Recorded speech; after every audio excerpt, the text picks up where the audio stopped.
Bapak dan Ibu, salam dan bahagia. Assalamualaikum warahmatullahi wabarakatuh. Waalaikumsalam warahmatullahi wabarakatuh.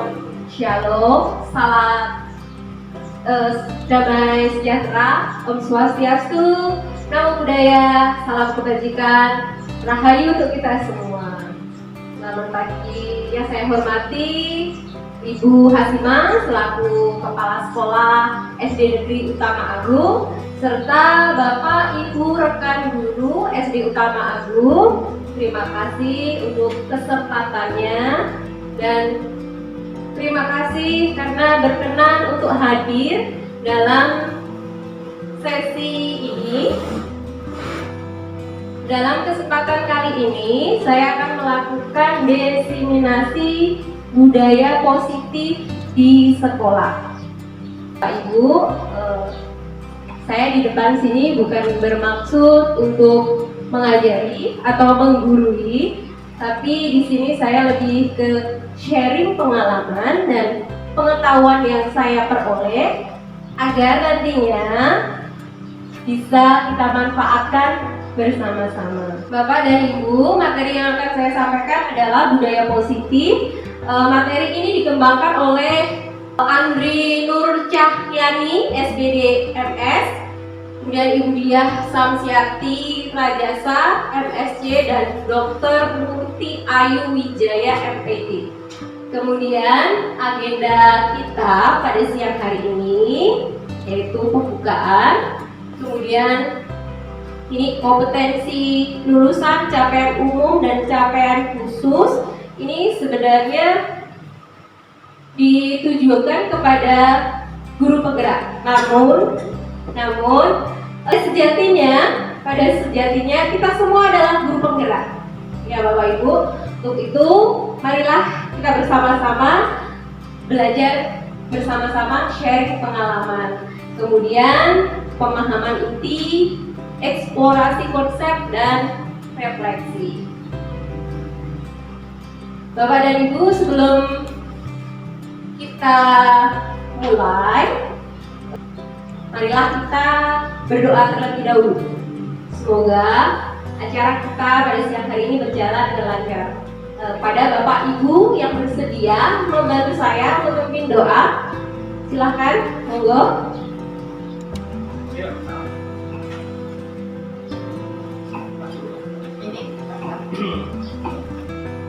Bismillahirrahmanirrahim. Marilah kita berdoa menurut kepercayaan kita masing-masing. Untuk itu doa saya pimpin, berdoa mulai.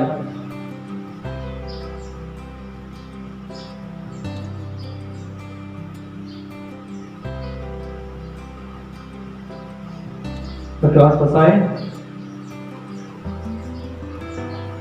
Terima kasih untuk Bapak Gianto yang telah berkenan untuk memimpin doa bersama.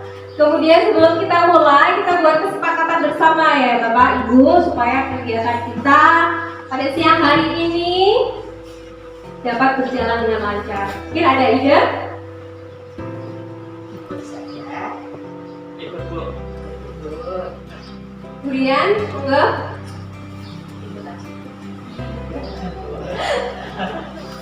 Monggo, gimana kesepakatan kita? Ikut Bu saja, enaknya gimana? Baik, terima kasih Bapak dan Ibu telah memberi keleluasaan bagi saya untuk menyampaikan diseminasi budaya positif kali ini. Kemudian, Pak Ibu, saya mohon kehadirannya seutuhnya untuk berdiskusi pada siang hari ini. Tenangkan hati dan pikiran, berdamai sejenak dengan semua situasi yang ada dalam diri dan hadir seutuhnya, agar diskusi kita nantinya berjalan dengan lancar dan dapat kita manfaatkan sebaik-baiknya dalam pekerjaan kita setiap hari, mendidik putra dan putri kita bersama murid SDN Utama Agung. Amin. Nah, ini kompetensi lulusan modul 1.4 yaitu tentang budaya positif.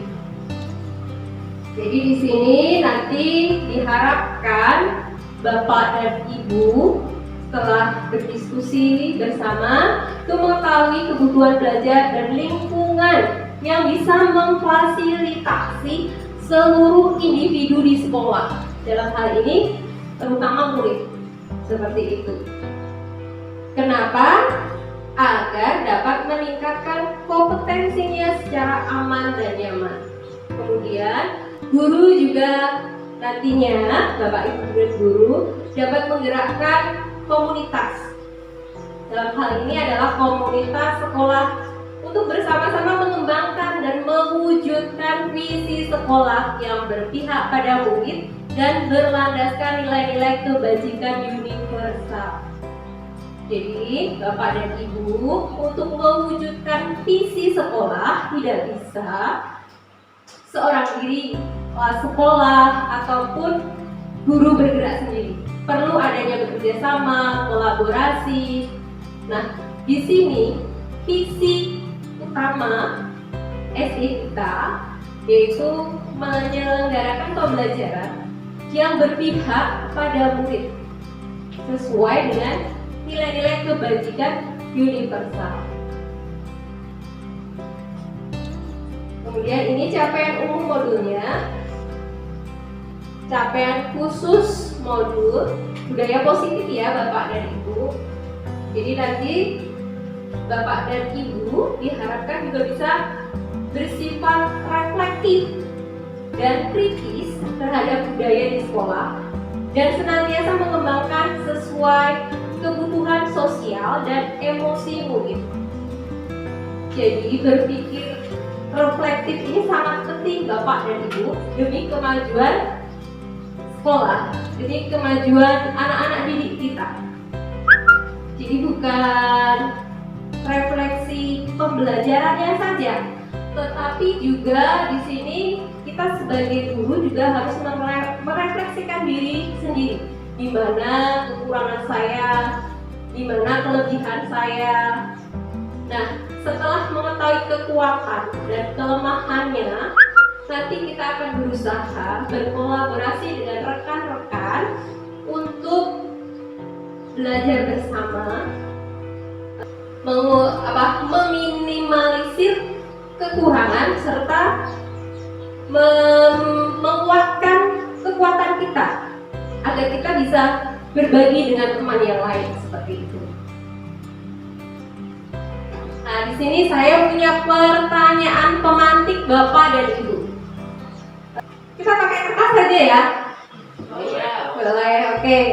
Untuk pertanyaan nomor 1. Hukuman dapat mendisiplinkan anak. Setuju atau tidak setuju?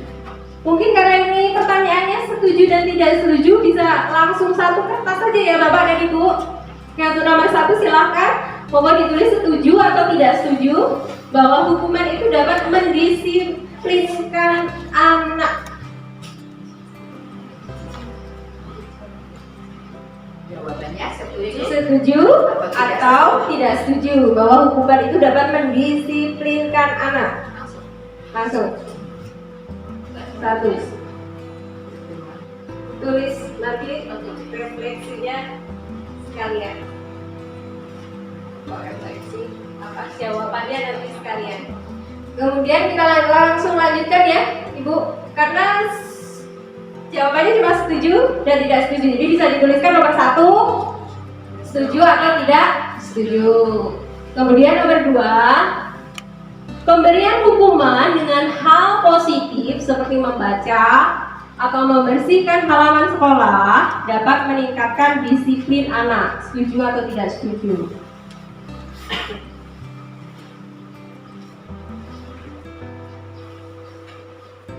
Kemudian pertanyaan yang ketiga, memberi penghargaan dapat meningkatkan motivasi belajar anak.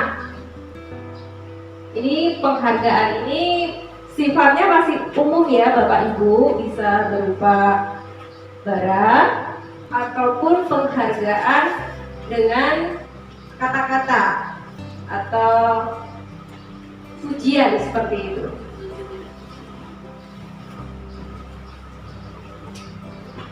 Baik, sudah Bapak Ibu? Kita tempel di depan ya. Ya. Beri nama Bapak Ibu.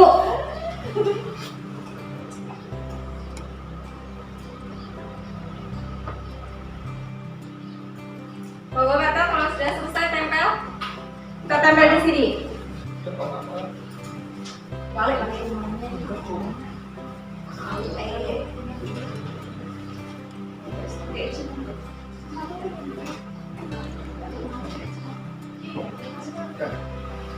Okay.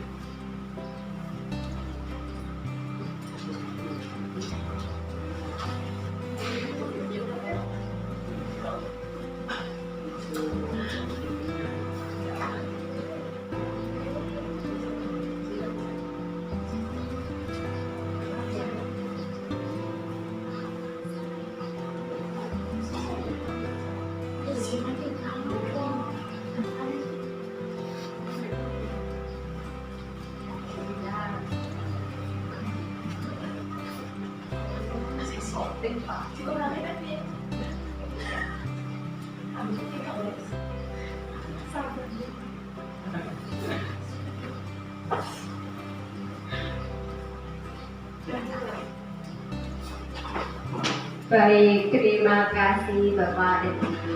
Tepuk tangan dulu dah. Tepuk tangan untuk kita semua. Kemudian Bapak dan Ibu ada yang berkenan untuk memberikan jawabannya ke depan dan memberikan alasannya. Ayo, kalian. Pujian. Terima dulu dah. Apa dulu? Semangat. Ya. Bismillahirrahmanirrahim. Langsung saja ya Bapak Ibu Guru. Untuk jawaban saya yang pertama itu hukuman dapat mendisiplinkan anak. Kalau untuk jawaban saya sendiri itu setuju karena kalau untuk menurut saya sendiri ini hukuman itu tidak perlu masalah hukuman fisik lah. Contohnya bisa saja hukuman itu anak mengerjakan tugas lain hukuman fisik itu kan bisa kan Bu ya. Terus selanjutnya untuk pertanyaan kedua, pemberian hukuman dengan hal positif seperti membaca atau memberikan membersihkan halaman sekolah dapat meningkatkan disiplin anak ya. Untuk jawaban saya sendiri itu setuju. Karena kalau seumpamanya tidak ada hukuman seperti itu, mungkin anak itu gimana ya Bu ya?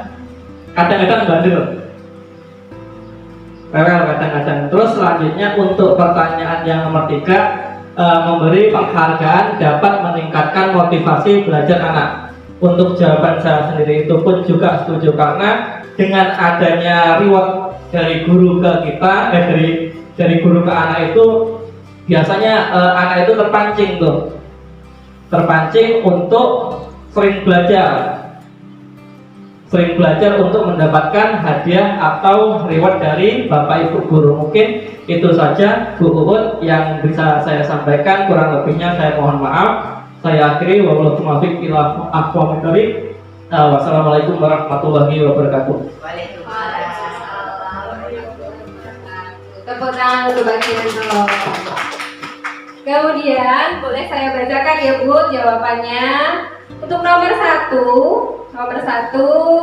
di sini Bu Rian menjawab tidak setuju. Boleh tahu Bu kenapa tidak setuju hukuman dapat mendisiplinkan anak? Karena untuk Misalnya ada. Di situ juga apa Bu Rian? Terima kasih atas waktunya Bu. Terima kasih atas waktunya Bu. Untuk jawaban saya yang pertama tidak setuju karena hukuman dalam pertanyaan ini belum jelas hukuman yang seperti apa. Kalau untuk pertanyaan yang kedua itu kan sudah mengarah hukuman berupa membaca dan membersihkan halaman itu sudah lebih terarah tujuannya untuk kebaikan. Yang ketiga apa? Memberi penghargaan. Ya, memberikan penghargaan. Saya sudah pernah melakukannya. Adanya pemberian penghargaan itu menambah motivasi siswa dalam melakukan hal-hal yang baik tentunya ya, dalam belajar maupun hal-hal yang baik yang ada di sekolah. Demikian jawaban saya. Terima kasih Bu. Terima kasih Bu Rian. Terima kasih sudah berbagi pengalamannya. Bu Rian ini memang dermawan sekali. Ya, sering memberikan penghargaan reward terhadap anak murid-muridnya. Semoga kita juga nanti kecipratan ya Bu Rian rewardnya. Kemudian ada Bunda. Bunda tidak setuju dengan hukuman dapat mendisiplinkan anak. Boleh tahu Bunda alasannya? Baik, terima kasih atas waktunya Bu Uut dan Bapak Ibu Dewan Guru SD Utama Agung yang saya sayangi. Alhamdulillah kita bisa bertemu kembali di termen kedua untuk kegiatan KKD kita, yaitu yang dipandu oleh Bu Uut. Untuk pertanyaan yang diajukan oleh Bu Uut, yaitu hukuman dapat mendisiplinkan anak, itu terus terang hampir sama ya apa yang disampaikan Bu Rian. Karena untuk poin pertanyaan nomor 1 itu hukuman belum jelas, apa hukuman fisik atau hukuman apa, maka saya termasuk tidak setuju. Untuk pertanyaan nomor 2, pemberian hukuman dengan hal positif seperti membaca atau membersihkan halaman sekolah dapat meningkatkan disiplin anak. Sangat setuju, karena dengan hukuman tetapi memberikan untuk memotivasi anak-anak juga dalam hal kebersihan, sehingga dia akan terbiasa, tidak akan melakukan hal-hal yang mungkin dilarang oleh gurunya tersebut. Pertanyaan yang ketiga, memberikan penghargaan dapat meningkatkan motivasi belajar anak. Inilah yang diharapkan untuk guru-guru kita di masa yang akan datang. Jadi istilahnya berbagi dengan siswa, walaupun nominalnya mungkin tidak signifikan besar, tapi sedikit yang kita berikan kepada siswa akan diingat anak-anak dan sangat memotivasi anak-anak untuk belajar dan lebih sayang kepada gurunya. Mudah-mudahan tidak hanya Bu Rian atau Bu Uut, saya sih berharap semua guru, khususnya guru SD Utama Agung itu bisa berbagi dengan siswanya. Tidak hanya berbagi ilmunya, tapi bisa berbagi dengan hal-hal yang positif, tentunya mengarah untuk memotivasi siswa-siswinya belajar lebih giat lagi. Mungkin itu Bu Uut yang bisa saya sampaikan. Terima kasih. Assalamualaikum warahmatullahi wabarakatuh. Waalaikumsalam warahmatullahi wabarakatuh. Terima kasih Bunda, jawabannya luar biasa. Tepuk tangan untuk Bunda kita. Oke, biar tambah meriah lagi ya Bu, Bapak dan Ibu, diskusi kita coba. Mana semangat ya? Tepuk semangat. Semangat.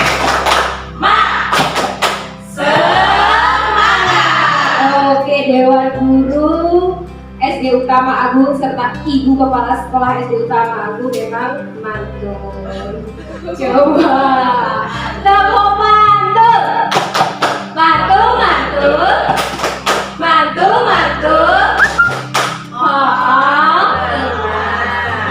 Oke, terima kasih Bapak dan Ibu. Kita diskusi, topiknya ada beberapa topik Bapak dan Ibu. Yang pertama adalah disiplin positif dan nilai-nilai kebajikan universal. Yang kedua adalah teori motivasi, hukuman dan penghargaan.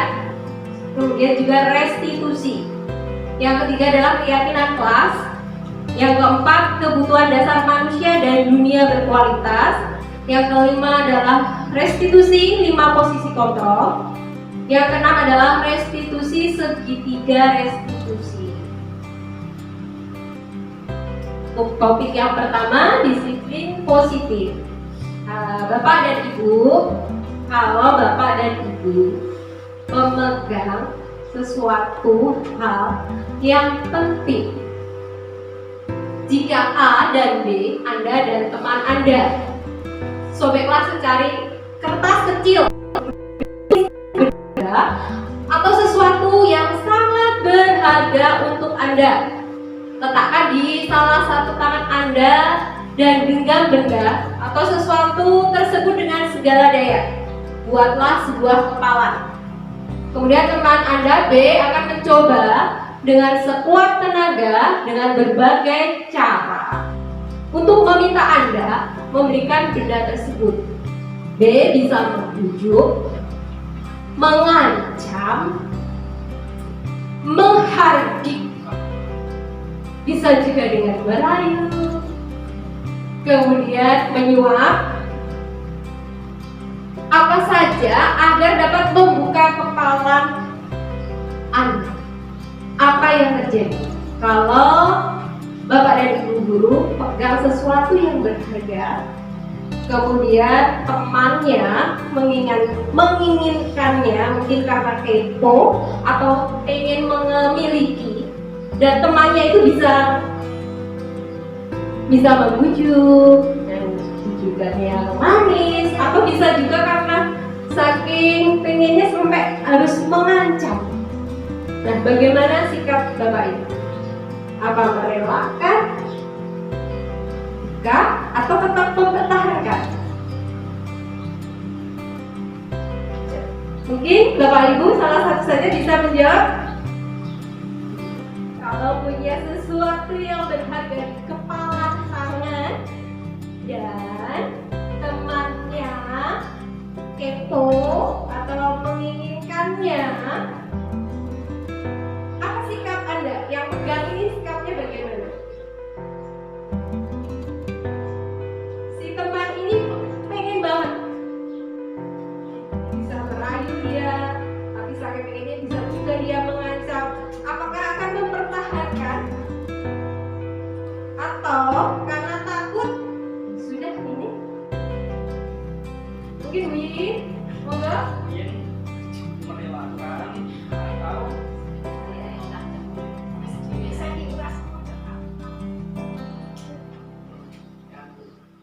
Mungkin Bunda bisa dibantu mic-nya Bunda.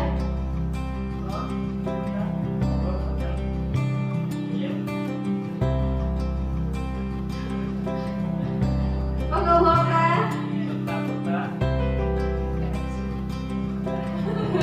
Bisa maju Bunda. Sepertinya tutor bariskan ilmu-ilmunya dulu. Bisa maju Bunda biar lebih afdol. Oke Bu, untuk pertanyaannya yaitu jika punya suatu kemudian temannya meminta, Ya, boleh atau tidak? ya. Sesuatu itu sangat berharga untuk Bu Okta. Oke. Kalau untuk teman yang baik dan mintanya atau baik-baik, lainnya dengan baik-baik, mungkin akan diberikan, dibukakan. Tapi kalau untuk yang menurut kita itu kayak memaksa, mengancam, ya kita juga pasti akan memegang sesuatu itu untuk tidak diberikan. Tapi jika barangnya itu sangat berharga untuk Bu Okta, apakah Ya. merelakan? Pertahankan. Iya. Terima kasih. Jadi dipertahankan, tapi kalau temannya baik tetap dikasih ya Bu Okta ya. Nah, ini perubahan paradigma teori kontrol atau teori pilihan, teori kontrol, ilusi kontrol. Pada dasarnya kita, ini saya belajar ini juga tersentak Bapak dan Ibu. Pada dasarnya guru itu bisa mengontrol murid itu hanya ilusi. Kemudian kritik dan membuat orang merasa bersalah itu dapat menguatkan karakter, itu juga sebuah ilusi Bapak dan Ibu. Kemudian yang ketiga, semua penguatan positif efektif efektif dan bermanfaat itu juga ilusi. Yang keempat, bahwa orang dewasa itu memiliki hak untuk memaksa itu juga ilusi. Maksudnya seperti apa Bapak Ibu? Jadi begini, yang pertama guru itu bisa mengontrol murid itu. Ilusinya seperti apa? Jadi mungkin perasaan kita tiap hari kita itu bisa mengontrol murid si A untuk melakukan sesuatu, si B untuk melakukan sesuatu, tapi di situ bukan atas dasar kemauannya sendiri. Jadi di sini kita hanya memerintah, ya dilaksanakan, ya waktu itu saja. Tapi tidak ada kesadaran diri pada diri murid itu untuk melakukan hal tersebut. Padahal yang kita kontrol itu kan hal-hal yang positif, begitu ya Bapak dan Ibu. Ketika kita sudah tidak memberi arahan, kalau itu tidak datangnya dari diri murid, maka itu ya sudah, sekali itu aja, 2 kali itu aja, selama kita memberi perintah, selama kita mengkontrol, seperti itu. Jadi ilusinya seperti itu, penjelasan ilusinya seperti itu. Kemudian yang kedua, orang dewasa itu membuat orang merasa bersalah itu dapat menguatkan karakter.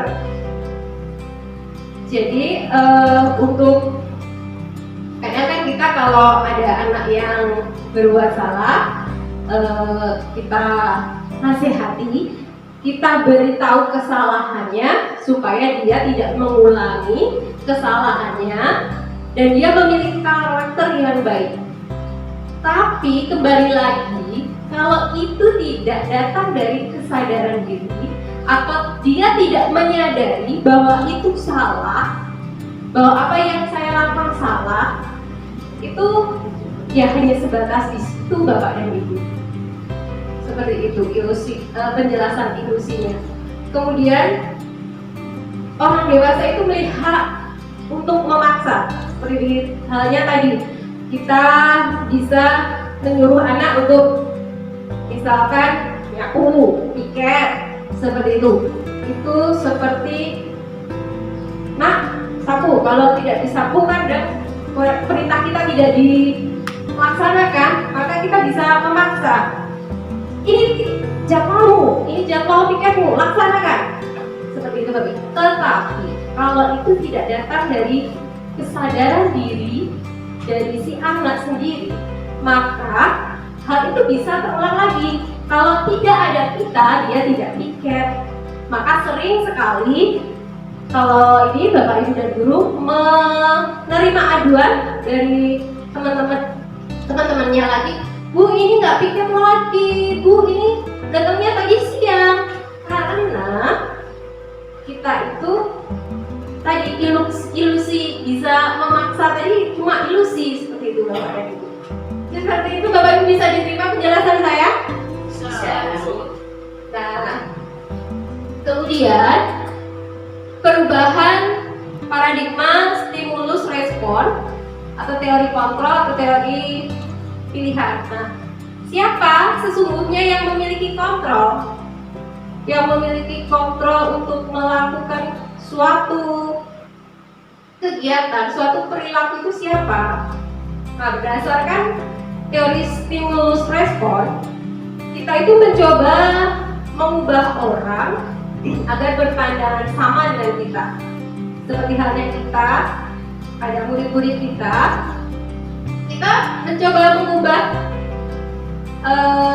murid kita berpandangan sama dengan kita untuk berperilaku positif. Hal itu tidak salah Bapak dan Ibu. Hanya saja di sini yang akan kita bagikan adalah kesadaran itu tumbuh dari diri anak, seperti itu. Orang lain bisa mengontrol saya. Stimulus respon ini. Orang lain bisa mengontrol terhadap perilaku kita. Mungkin faktor-faktor luarnya, faktor-faktor dari luar eksternal. Berdasarkan teori kontrol, Anda tidak bisa mengontrol orang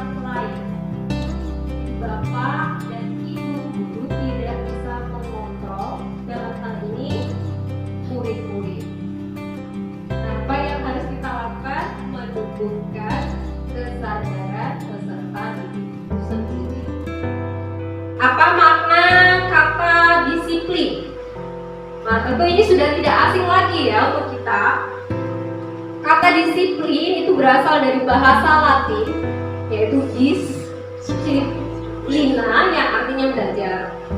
Makna asal dari kata disiplin itu berkonotasi dengan disiplin diri dari murid-murid Sokrates dan Plato. Disiplin diri membuat orang itu menggali potensinya menuju sebuah tujuan apa yang dia hargai. Sekali lagi, disiplin itu membuat orang itu bisa menggali potensinya menuju sebuah tujuan apa yang dia hargai.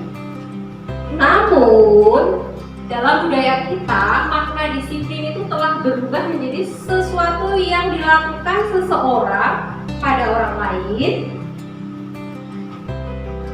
untuk mendapatkan kepatuhan. Hal ini sangat akrab sekali dengan kehidupan kita sehari-hari ya Bapak dan Ibu. Disiplin itu berarti anak-anak patuh terhadap tata tertib, kesepakatan, seperti itu.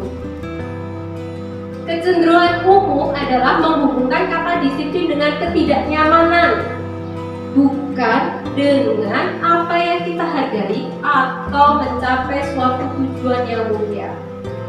Jadi disiplin itu lebih dikonotasikan terpaksa, sehingga kita tidak nyaman. Nilai-nilai kebajikan yang universal. Nah, dari tadi disiplin yang membuat semacam perasaan tidak nyaman. Nah, sekarang ini nilai-nilai kebajikan yang universal. Nilai-nilai kebajikan itu adalah sifat-sifat positif dari manusia yang merupakan tujuan mulia yang ingin dicapai setiap individu. Nilai-nilai tersebut bersifat universal dan lintas bahasa, suku bangsa, agama maupun latar belakang.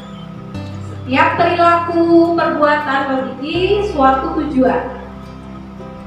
Dengan mengaitkan nilai-nilai kebajikan yang diyakini seseorang, maka motivasi intrinsiknya akan terbangun. Nah, di sini Bapak dan Ibu yang kita akan usahakan terus dan terus mengkaitkan nilai-nilai kebajikan, nilai kebajikan yang diyakini seseorang.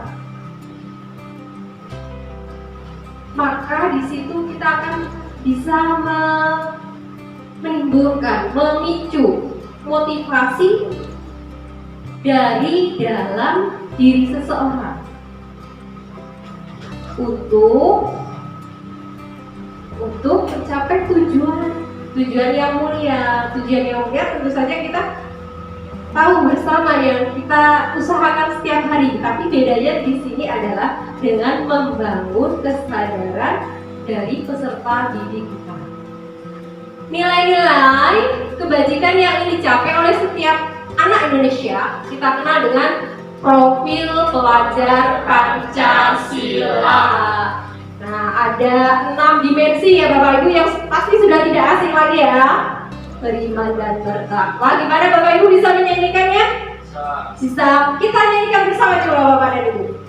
Pelajar Pancasila, beriman dan bertakwa pada Tuhan yang Esa dan berakhlak mulia, berkebinekaan lokal, gotong royong mandiri, kreatif dan bernalar kritis. Nah, ini nilai-nilai kebajikan yang kita gaungkan untuk setiap anak Indonesia, agar anak Indonesia itu beriman, kemudian memiliki sikap mandiri, bisa bernalar kritis, sehingga mampu menyelidiki, mampu menganalisis. Sehingga tadi saya jelaskan juga pada anak-anak, karena hari ini tanggal 28 Oktober kita memperingati Hari Sumpah Pemuda, saya tekankan pada anak-anak kemampuan untuk berpikir kritis ini. Jangan sampai nanti kamu ya nak, nanti jangan sampai kamu bisa diadu domba lagi seperti zaman dulu kita dijajah oleh bangsa asing. Maka penting sekali kalian untuk belajar berpikir kritis, tidak langsung percaya pada apa yang dikatakan oleh seseorang, tetapi gunakan kemampuan kalian untuk berpikir, iya enggak, benar atau enggak, seperti itu. Kemudian Bapak dan Ibu, kita masuk ke topik kedua, teori motivasi, hukuman dan penghargaan serta restitusi. Sebelum masuk ke topik yang kedua, mungkin ada pertanyaan atau klarifikasi atau penguatan dari Bapak dan Ibu. Cukup kayaknya, karena ya kita sudah melakukan semua sebagai guru, cuma mungkin belum terarah yang lebih keinginan kita. Kita masih terbawa hal-hal yang untuk membiasakan anak itu memang sulit, termasuk kebersihan itu membiasakan anak. Jadi begitu melihat sampah itu otomatis begitu. Nah itulah yang harus kita tanam. Nah, mungkin kedepannya akan lebih kita menanamkan kepada putra-putri kita, terutama anak-anak SD utama Agung khususnya. Benar sekali Bunda, memang tantangannya sekarang lebih berat. Makanya walaupun kita kadang menggunakan hukuman, tapi tujuan kita baik.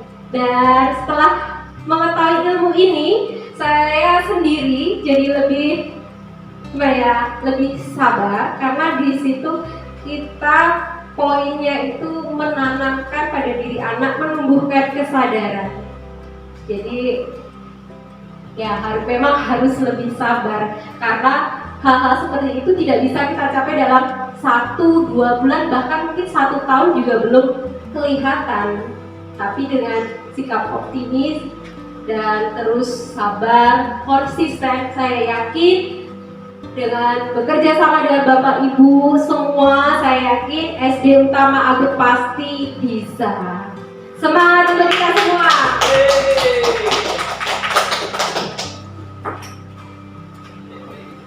Baik Bapak dan Ibu, menurut teori motivasi perilaku manusia itu ada 3 Bapak dan Ibu.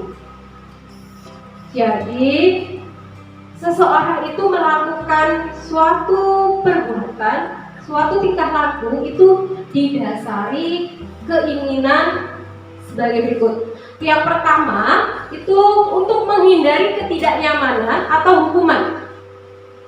Jadi supaya damai, tentram, aman, itu motivasi yang pertama, untuk menghindari ketidaknyamanan atau hukuman.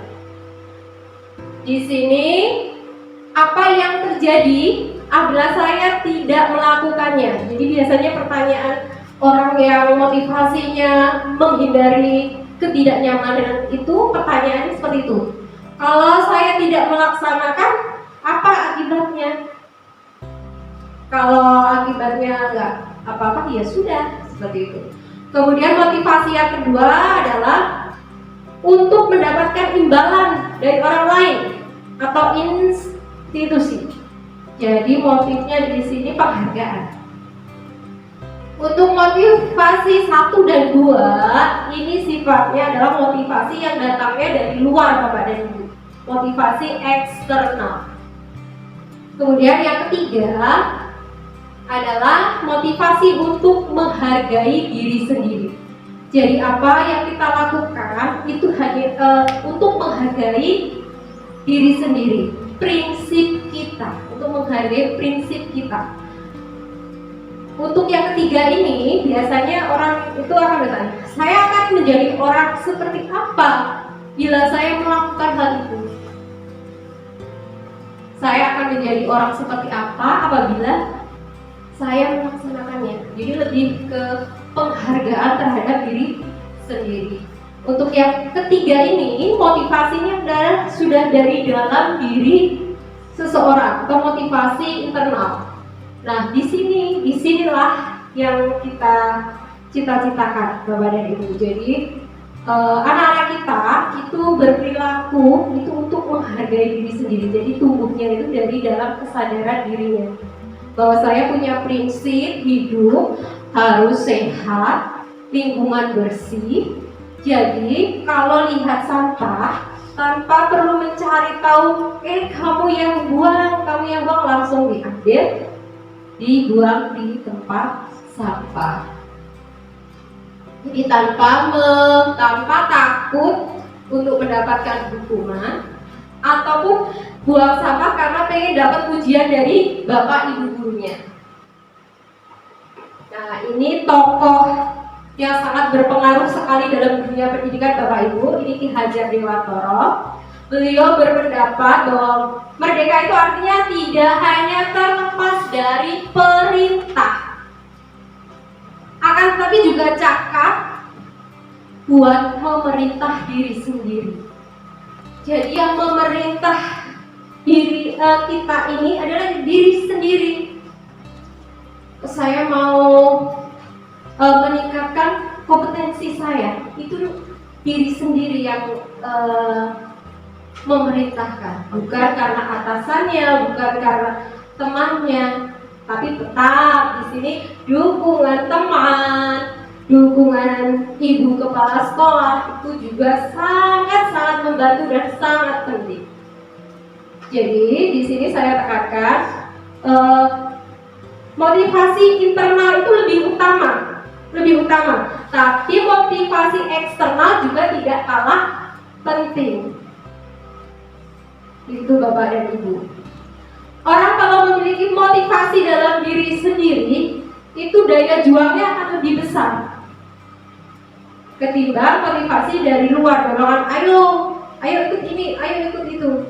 Tetapi walaupun dari diri sendiri ini sudah sangat besar, tapi jika alam tidak berpihak, dukungan dari sekitarnya tidak bagus, ya dia bisa tumbang juga. Jadi di sini harus ada keharmonisan. Tapi yang paling penting adalah motivasi dari dalam diri sendiri. Begitu ya Bapak dan Ibu. Begitu juga dengan anak-anak kita Bapak Ibu. Tetapi untuk menumbuhkannya itu kita butuh kesabaran, konsisten seperti itu. Kemudian di sini ini juga saya belajar dari ini cukup tercengang ini. Dihukum oleh penghargaan. Penghargaan bisa menghukum kita ternyata Bapak Ibu. Saya juga baru sadar setelah mempelajari modul ini bahwa penghargaan berlaku sama dengan hukuman. Ternyata penghargaan itu sama dengan hukuman. Dalam arti meminta atau membujuk seseorang melakukan sesuatu untuk memenuhi suatu tujuan tertentu dari orang yang meminta atau membujuk. Dorongannya eksternal dan akan ada faktor ketergantungan. Ketergantungan. Beberapa dampak dari pemberian penghargaan.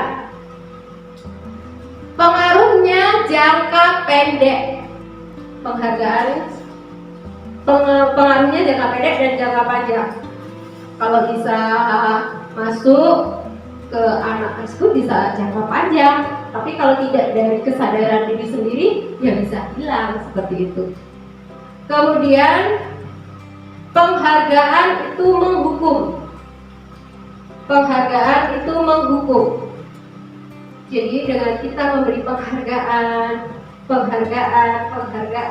itu akan membuat seorang itu haus akan penghargaan. Dan bila tidak ada penghargaan, dia mungkin tidak akan melakukannya kalau itu tidak dari dalam diri sendiri. Jadi di sini sepertinya saya menggarisbawahi ya Bapak dan Ibu, tumbuhkan kesadaran dari dalam diri sendiri, menghargai diri sendiri.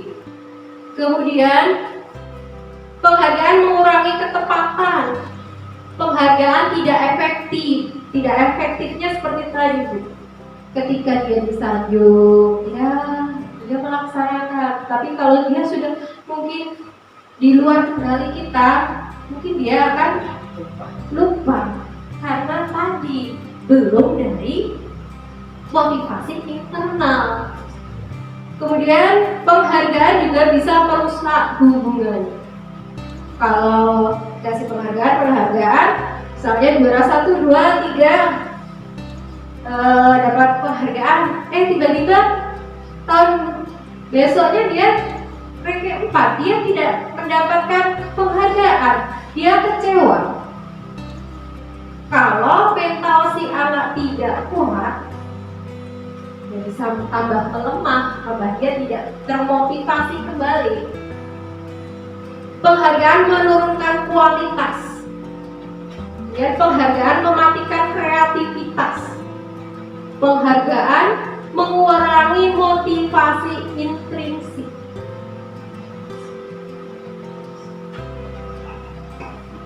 Nah, ini salah satu program untuk menumbuhkan kesadaran tadi.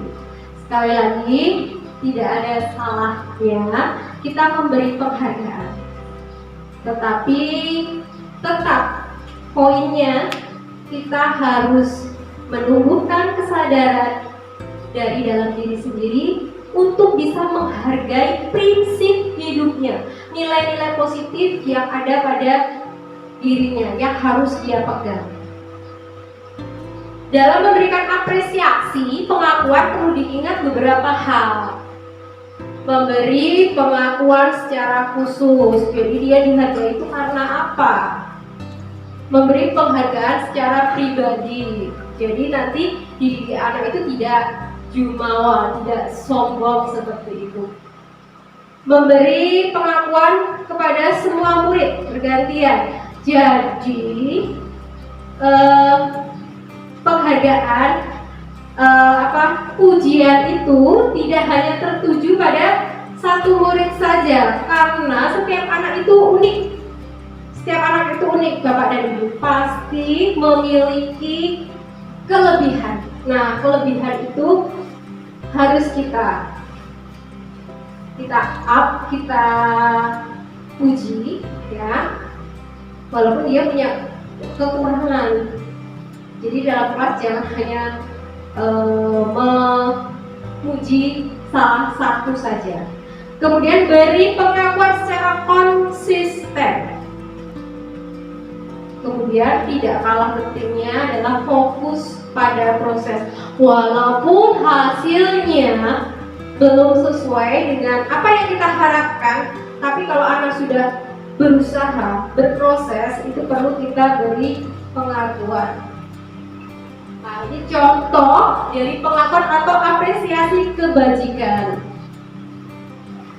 Oke, kemarin saya perhatikan Lena, kamu bajunya rapi, pembukaannya bisa seperti kemarin saya perhatikan. Kemudian nilai kebajikannya rasa emosi, rasa empati besar, rasa empatimu besar sekali.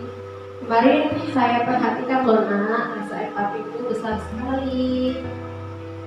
Seperti itu ketika anak menolong murid lain dalam kelas.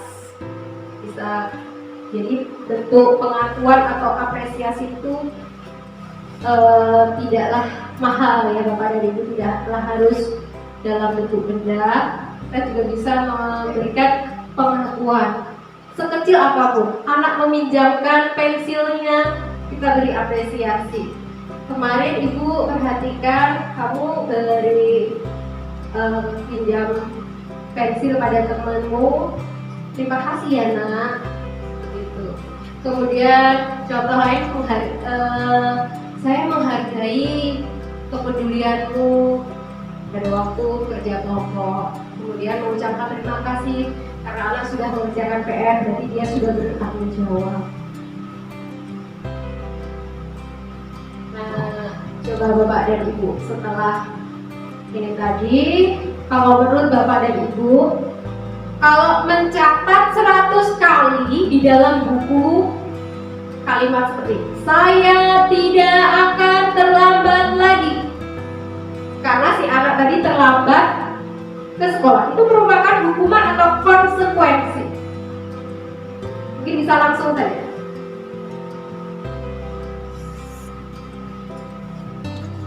Mungkin mudah? Konsekuensi, oke. Kita simpan. Lari mengelilingi lapangan basket 2 kali karena terlambat hadir di sekolah. Konsekuensi atau hukuman? Gimana? Hukuman. Murid diminta untuk push up 15 kali karena tidak menggunakan masker ke sekolah. Ini pandemi ini. Hukuman atau konsekuensi Bapak dan Ibu? Suruh push up.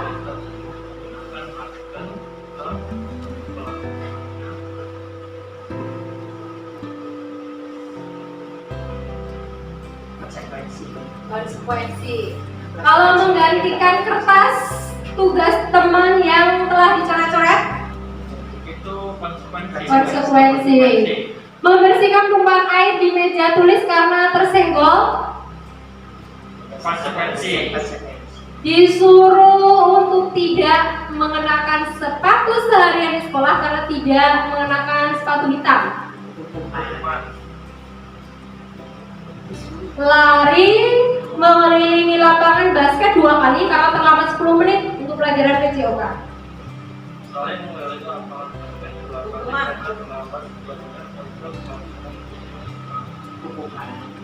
Kalau nomor 1 hukuman, benar apa salah tadi? Hukuman. Nomor 2 lari tadi juga hukuman. Nomor 3 juga hukuman. Yang konsekuensi, hukuman dan konsekuensi. Di sini apa yang kita simpulkan Bapak dan Ibu? Kalau hukuman itu biasanya belum ada kesepakatan sebelumnya. Belum ada peraturan. Belum ada peraturan. kesepakatan bersama. Nah, kemudian juga antara perilaku salah dengan hukuman itu tidak ada saling keterkaitan. Tapi kalau konsekuensi ada keterkaitannya. Kalau kamu salah A, maka untuk memperbaikannya kamu harus melaksanakan itu hukuman dan konsekuensi. Kalau kita di sekolah menyuruh anak untuk menyapu halaman karena datang terlambat, itu hukuman apa konsekuensi? Itu hukuman. Hukuman yang benar.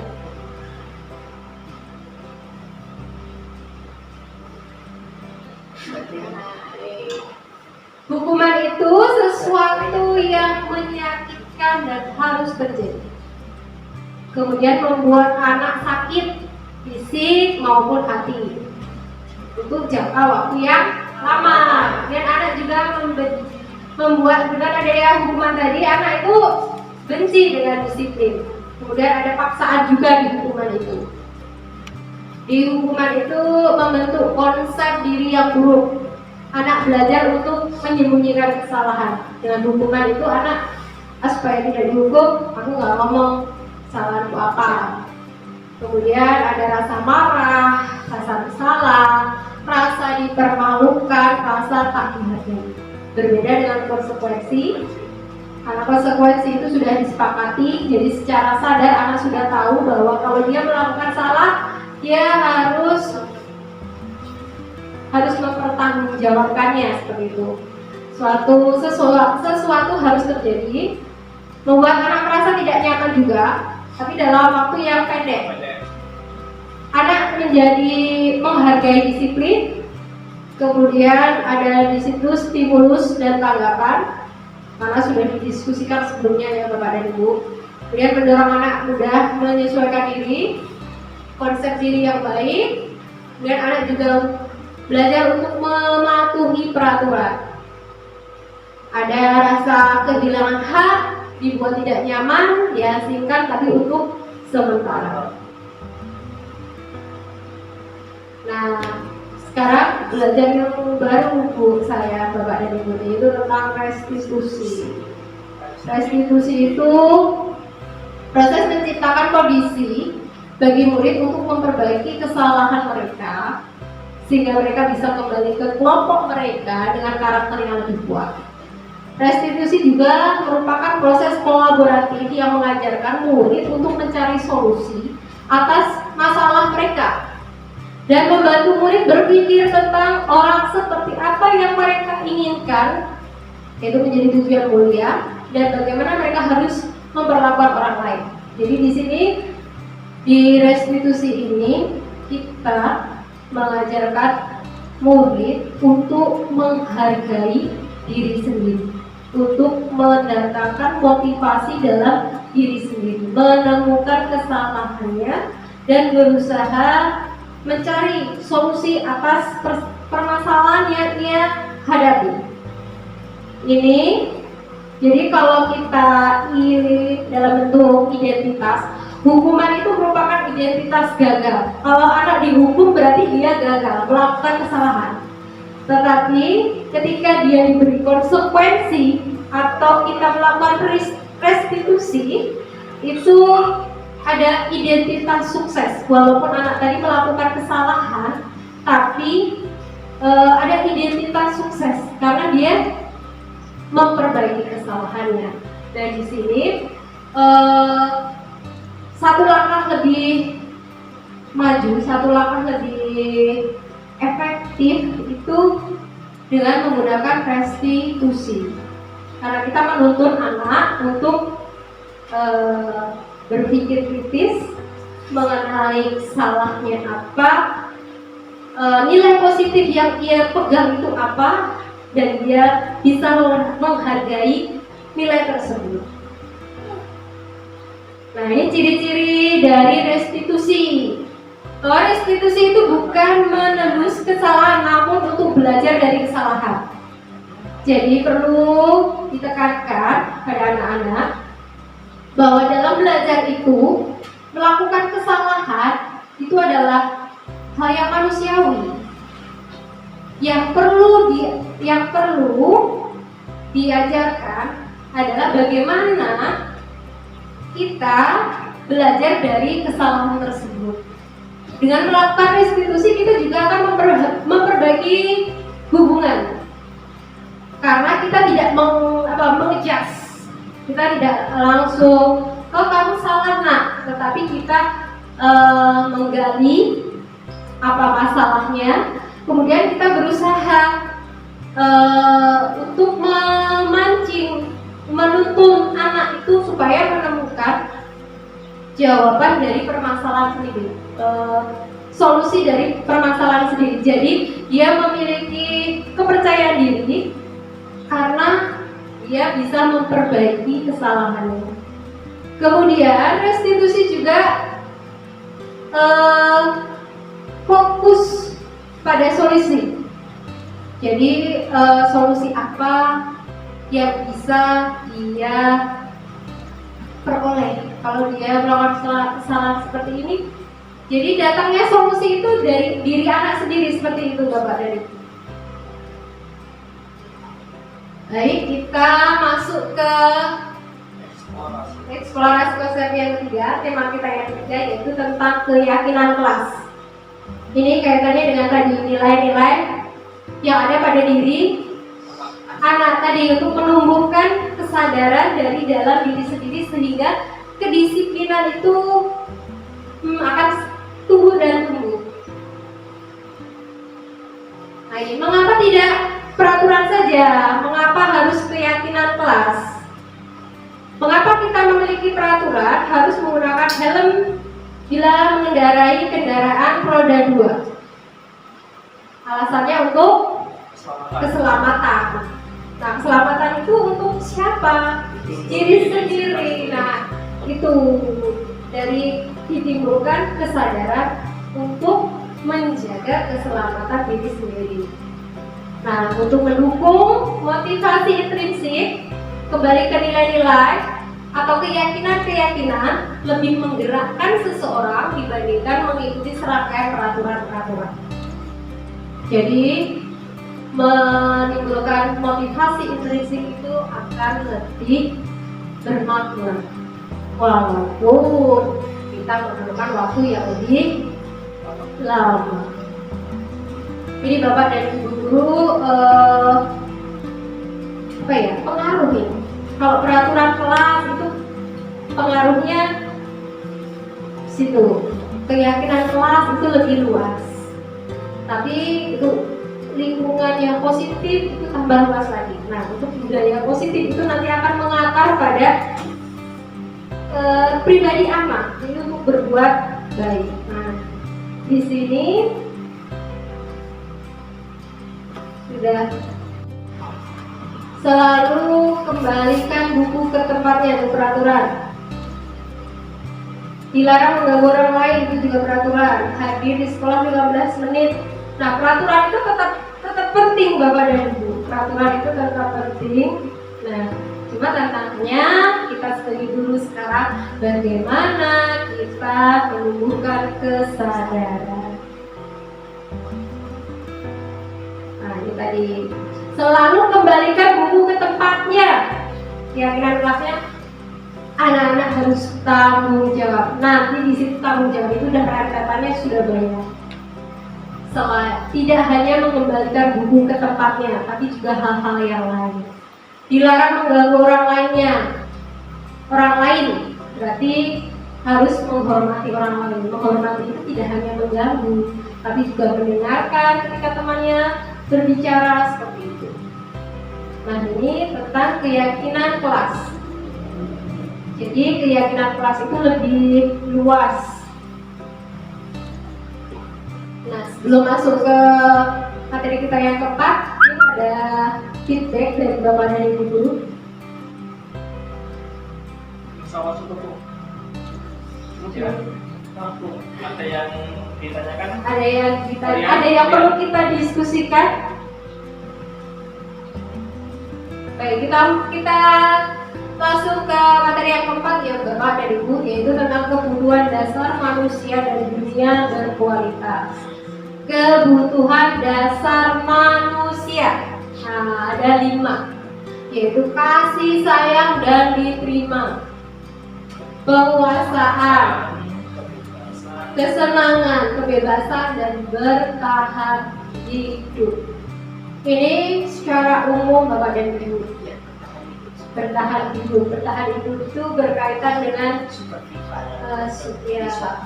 kemampuan bertahan hidup, makan, minum, seperti itu. Nah, ini kebutuhan ini yang harus kita perhatikan juga Bapak Ibu, karena ini sifatnya universal. Ya, jadi anak, orang dewasa ini memiliki kebutuhan yang sama, yaitu 5 kebutuhan dasar ini. Di mana kebutuhan dasar ini akan menjadi dasar atau motivasi seseorang untuk berperilaku. Nah, di sini kita dalam melakukan pembelajaran juga perlu mempertimbangkan 5 kebutuhan dasar itu pada murid-murid kita. Apa kebutuhan dasar yang harus kita penuhi? Misalkan ada anak yang butuh kasih sayang dan diterima. Biasanya mungkin Bunda pernah yang anaknya berperilaku istimewa lah seperti itu ya Bunda, karena kebutuhan kasih sayangnya di rumah itu belum terpenuhi. Kemudian juga ada kebutuhan tentang kebebasan. Nah, di sini anak-anak itu memiliki kebutuhan untuk memilih. Misal si anak itu belajar senangnya dengan membaca, tapi ada juga yang senangnya belajar tapi sambil bergerak. Nah, kebebasan seperti itu juga harus kita perhatikan Bapak dan Ibu. Makanya disarankan untuk sekarang ini menggunakan metode yang bermacam-macam, beragam, itu sangat disarankan karena untuk memenuhi kebutuhan murid itu sendiri. Kemudian anak-anak itu juga butuh akan kesenangan, ya, kesenangan. Artinya dalam belajar itu anak juga perlu senang seperti itu. Kalau dia stres, ini kebutuhan akan kesenangannya tidak terpenuhi, sehingga ya mandat pelajarannya nggak masuk seperti itu Bapak Ibu. Kemudian 5 posisi kontrol. Tadi berkaitan dengan identitas gagal dan identitas berhasil. Dari identitas gagal tadi dengan hukuman, pembuat rasa bersalah, ya. Jadi di sini ada 5 posisi kontrol, yaitu penghukum, kemudian pembuat rasa bersalah, kemudian posisi kontrol sebagai teman, posisi kontrol sebagai pemantau, dan posisi kontrol sebagai manajer. Nah, di sini kita sering, Bapak dan Ibu guru, memposisikan diri kita sebagai penghukum, kemudian sebagai pembuat rasa bersalah. Tapi kadang kita juga memposisikan diri kita sebagai teman di mata anak-anak itu. Kadang kita juga memposisikan diri kita sebagai pemantau. Apakah anak itu sudah disiplin, kita pantau. Nah, di sini Bapak Ibu, sebagai manajer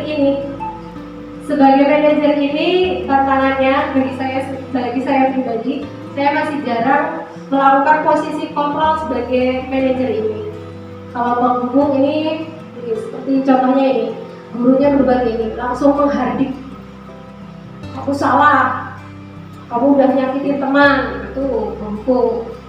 Kemudian kalau guru itu di posisi pembuat rasa bersalah, dia akan berkata, kamu nggak kasihan sama guru, sudah ini loh nyiapkan ini semua untuk kamu belajar, kamu nggak kasihan.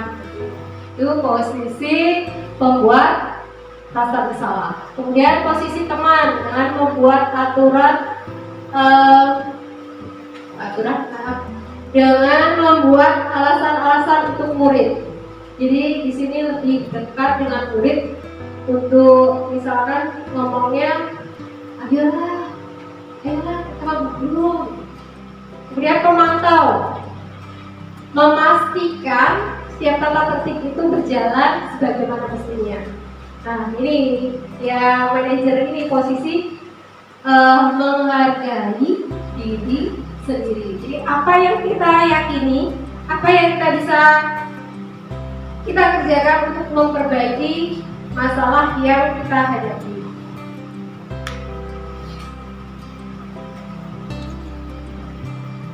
Nah, seperti ini contohnya Bapak Ibu.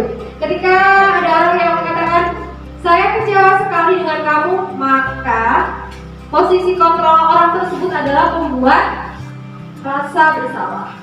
Kalau seseorang berkata, kamu tidak pernah benar melakukannya, nah itu dia posisinya sebagai penghukum. Kalau dia sebagai manajer, dia akan berkata, bagaimana kamu bisa menyelesaikan masalah ini? Ini segitiga restitusi, Bapak Ibu, ada 3 langkah yang kita lakukan untuk membantu anak dalam menyelesaikan masalah. Langkah tersebut diantaranya adalah pertama, menstabilkan emosi. Menstabilkan emosi itu bisa kita lakukan dengan mengatakan pada anak bahwa setiap orang itu pasti pernah melakukan kesalahan. Membuat kesalahan itu wajar. Kamu bukan satu-satunya orang yang melakukan ini. Jadi di situ ada anak itu yang tadinya merasa bersalah, itu akan lebih stabil emosinya. Itu menstabilkan identitas. Kemudian memvalidasi kebutuhan. Kita bisa tanyakan ke anak, kamu tentu punya alasan mengapa kamu melakukan ini. Apakah cara yang lebih baik, lebih efektif untuk mendapatkan apa yang kamu butuhkan? Yang ketiga adalah menanyakan keyakinan. Jadi setelah menstabilkan identitas, memvalidasi kebutuhan, itu kita menanyakan keyakinan anak tersebut. Menanyakannya bisa seperti ini Bapak dan Ibu. nilai-nilai apa yang sudah kita sepakati. Kan kita tadi sudah membuat kesepakatan kelas tadi. Kemudian kamu ingin menjadi orang yang seperti apa? Jadi orang seperti apa kamu? Mau menjadi orang baik? Kalau seorang baik itu harus bagaimana? Jadi si anak dituntut untuk mencari penyelesaian dari masalah yang dia hadapi. Jadi sudah ya Bapak Ibu tadi validasi kebutuhan, menanyakan keyakinan. Nah ini yang sudah saya coba terapkan di kelas. Ini pertama saya pandu anak-anak dengan kelas kalian ingin seperti apa. Kalau kalian ingin belajar nyaman, kalian hal-hal apa yang kira-kira yang nggak boleh dilakukan di kelas. Nah ini anak-anak menuliskan hal-hal yang tidak boleh dilakukan di kelas. Setelah terkumpul semua, ada yang membacakan dan menuliskan hasilnya. Itu anak-anak menuliskan sendiri. Kemudian dari hal-hal yang tidak boleh dilakukan tadi kan kalimatnya masih kalimat negatif ya Bapak dan Ibu. Dan kalau kalimat negatif itu kan tidak baik gitu ya. Nanti anak-anak malah termotivasi untuk melakukannya malah nanti ya. Nah ini kemudian saya bantu untuk membuatnya dalam kalimat-kalimat yang positif. Kemudian kita sepakati, kita tempel, dan kita tanda tangani, kita pajang di kelas. Bapak dan Ibu, saya juga menyelenggarakan kegiatan pembelajaran dengan metode yang bervariasi untuk memenuhi kebutuhan dasar murid. Di antaranya dengan melakukan praktik, membuat kolase, melakukan game saat belajar mengurutkan bilangan, bernyanyi bersama, kemudian juga praktek untuk materi sifat-sifat benda cair. Saya juga melakukan program kebajikan yang kita lakukan bersama-sama, yaitu bersikap ramah dan sopan dengan cara penyambutan siswa-siswi kita saat berangkat sekolah. Kemudian untuk segitiga restitusinya,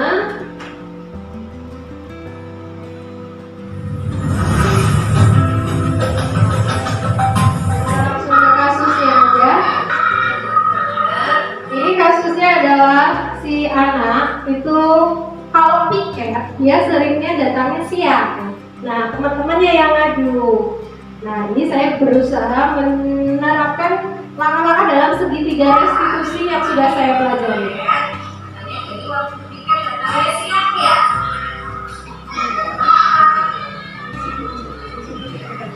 Senang karena bisa menemukan solusi di dinding buku.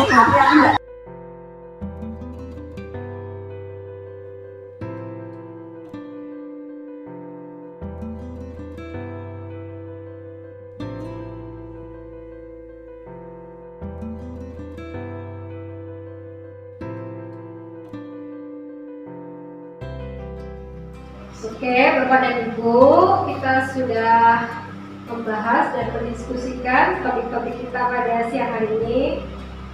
Sekarang mari kita berefleksi bersama.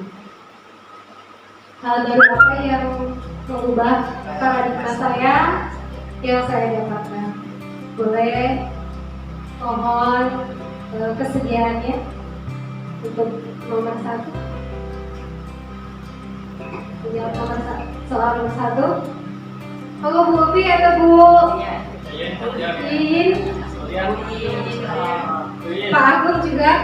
Ayo Pak Agung, nggak apa-apa Pak Agung. Ayo Pak Agung. Baik, terima kasih. Sampailah kita kepada materi refleksi. Tentunya dalam refleksi ini hal baru apa yang mengubah paradigma saya yang saya dapatkan. Untuk pertemuan guru ini tentunya kita bersama-sama, saya secara pribadi mendampingi guru penggerak ini, IBC ini baru perdana, tetapi materinya pernah kita lakukan di kegiatan yang lain. Tentunya di sini apa yang sudah kita peroleh pada siang hari ini secara pribadi, saya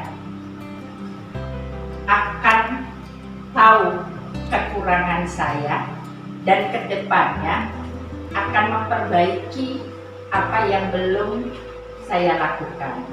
Mungkin sama apa yang didapat oleh Bapak Ibu Dewan Guru semua. Perasaan apa yang muncul selama mengikuti sesi ini, khususnya mengenai makna disiplin dan motivasi intrinsik. Tentunya perasaannya senang sekali. Setuju Bapak Ibu? Setuju. Dengan begini kita tidak harus mengundang pakarnya, teman sejawat kita sudah bisa menyampaikan materi dan itu bisa kita peroleh. Tentunya makna disiplin itu sangat penting dari diri kita sendiri. Apalagi saya selaku yang dituakan di sini, tidak harus ada saya Bapak Ibu Dewan Guru itu disiplin, tapi Bapak Ibu Dewan Guru juga punya kesadaran pribadi secara mendalam ke depannya apa yang kita inginkan. Motivasinya tentu motivasi baik sekali. Mudah-mudahan Bapak Ibu yang lain mengikuti jejaknya Bu Uut. Motivasi intrinsik yaitu kedekatan, pendekatan. Makanya kalau saya sih pribadi, pelajaran di pramuka itu paling utama itu pendekatan ke anak. Karena anak itu belum tentu apa yang kita lihat itu sesuai dengan apa yang dia lakukan. Makanya kadang-kadang banyak sekarang film-film memotivasi dari luar negeri, padahal sebenarnya kita sudah melakukan. Anak itu didudukkan, apa yang dilakukan Bu Uut itu ya itulah kita. Tapi kalau dulu itu tidak di video, tidak diprogramkan, kita spontan. Tapi kalau sekarang ini kan harus ada dokumentasinya yang lengkap. Pendekatan ke siswa. Kalau saya pribadi ya pendekatan ke guru saya anggap anak saya supaya kita menciptakan rasa senang tadi. Katanya borongan ya? Benar. 3, peran among. Tentunya kita selaku guru itu ya ngomong apa yang disampaikan Ki Hajar Dewantoro itu. Ya ada trilogi pendidikan itu harus ada. Harus ditanamkan betul-betul kepada semua guru. Kalau trilogi pendidikan itu sendiri kita tanamkan, insya Allah di semua kegiatan, khususnya Bapak Ibu sehari-hari mengajar ya akan selalu terkenal. Harus menanamkan trilogi pendidikan yang ditanamkan oleh Bapak Pendidikan kita yang pertama, yaitu Ki Hajar Dewantoro. Itu peran among. Apakah saya telah lakukan selama mengikuti modul ini? Tentunya Bapak Ibu sudah melakukan, hanya mungkin kembali lagi belum didokumentasikan. Among kita, siswa datang di depan kita cuma sekedarnya loh salaman, itu kan berarti mengemong anak-anak kita menciptakan disiplin. 4, saya akan merasa among yang seperti apakah setelah mengikuti modul ini? Tentunya kalau saya pribadi, ya tentunya saya punya momongan nih 9 guru. Nah Bapak Ibu juga punya momongan, siswa-siswanya, siswa-siswinya di kelas masing-masing. Among itu yang ngomong. Jadi tidak hanya dari trilogi pendidikan itu di sini ditekankan dengan sistem amongnya. Mengemong, ngomong itu tentunya dengan kesabaran. Kita merasa saya nggak pernah marah loh, saya tidak pernah ini loh sama anak, tapi belum tentu. Kadang ucapan itu secara verbal kita sudah menyakiti anak. Nah dengan hal-hal seperti itu mungkin kita belum terkontrol. Dengan adanya guru penggerak yang dilaksanakan Bu Uut, ya tentunya kita semua, saya selaku yang dituakan di sini dan Bapak Ibu guru, ya dengan senang sekali mengingatkan kembali apa yang mungkin sudah tidak menggebu-gebu lah. Dengan adanya kegiatan ini kita akan menciptakan suasana yang lebih humanis, baik itu kepada siswa, teman sejawat, dengan atasan, dengan lingkungan sekolah, dengan komite sekolah, masyarakat di sekitarnya. Kalau kita dengan humanis, insya Allah terciptanya keluarga yang hebat. Bahkan untuk menuju guru profesional itu lebih jangkauannya ke depan. Mungkin itu Bu, karena disuruhnya borongan, karena waktu ya saya borong sekalian, nanti tinggal hitungannya ya Bu. Terima kasih. Sama-sama Bunda, terima kasih luar biasa sekali Bunda. Tepuk tangan Bunda.